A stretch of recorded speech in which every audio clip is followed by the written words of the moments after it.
Y ya tenemos funcionando la primera de las salidas. Con alguna duda de si ha habido salida nula o no. Con alguna duda de si ha habido salida nula o no. Pero los nervios de los más pequeños. Qué fenómeno, sí, señor juez. Le he visto ahí con gestito de vamos a descalificar al primero. 17 años aquí en Gijón, en una distancia mítica. Tenemos la primera referencia en 1852 de la milla en Londres con una marca de 4:28. Un inglés, 1852, y desde entonces se convirtió en una distancia mítica.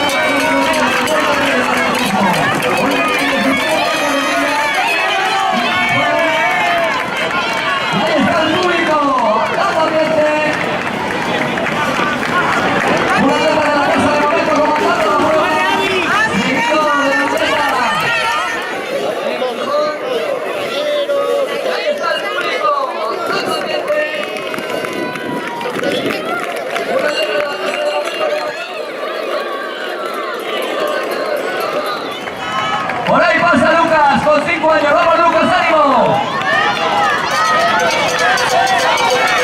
Y por aquí otros muchos corredores como este con la camiseta de España. Vamos arriba, ánimo.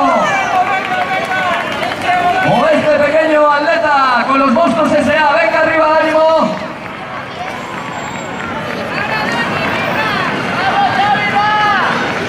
Seguimos, que nos queda una vuelta más.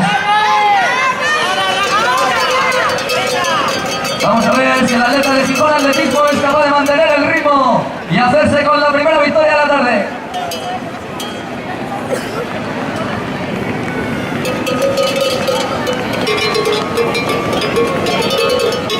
La primera de las carreras de la tarde, la media milla Benjamín masculino. Enhorabuena, enhorabuena, segundo el atleta de la Inmaculada y tercero compañero de equipo.